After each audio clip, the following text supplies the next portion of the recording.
Hey guys, I just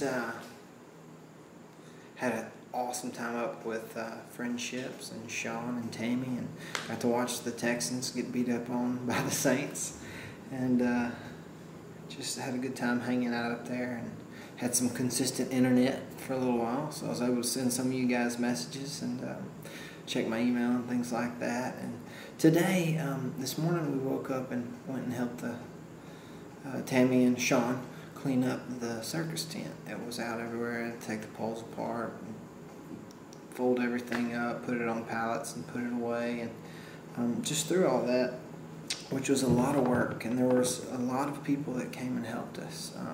I was just thinking about persisting, and how, sometimes when we get tired or when we're worn out, we've been working our fingers to the bone, or just when things look down, when it seems like you're not getting any work done, or you just feel like you just keep going back, and nothing's happening. Persist. And I say that thinking this to myself, and as well thinking about Jesus, how he was very, very persistent. He continued to bring things to the Father. He continued to persevere when there was no food. God provided. When the people didn't accept him, he still pursued them.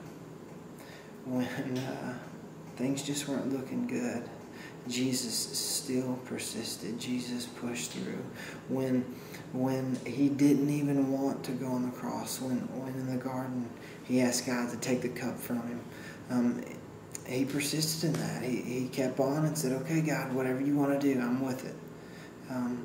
And just thinking about that, I was looking at some scripture in Proverbs 25:15. It says, "Patient persistence pierces through indifference, and gentle speech breaks down rigid defenses."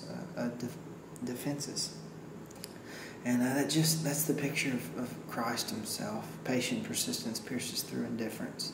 And what do we live in? We live in a world full of indifference.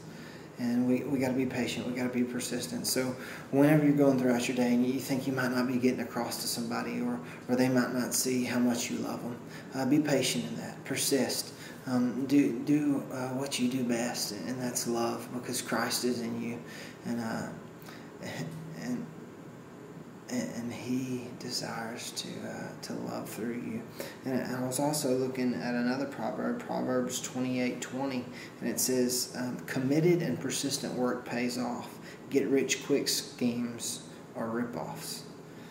And actually right before that in 19 it says, "Work your garden and you'll end up with plenty of food. Play and party, you'll end up with an empty table." So committed work, as we all know, pays off. Commit yourself. Don't give up. Don't quit. And remember Christ as he persisted when it was horrible, when he was getting beat, when no one believed, when people didn't receive him, when the Pharisees, the people that thought they had it together, were spitting in his face. He kept on doing what God asked him to do. He was persistent. He persevered and kept bringing the kingdom. And I was just thinking about that throughout the day. And I want to leave you with this. I was also reading in 3 John, where John was writing to Gaius, and this is what he said. And this reminds me of reading some of you guys' emails and your comments and things, and just seeing what God's doing back home.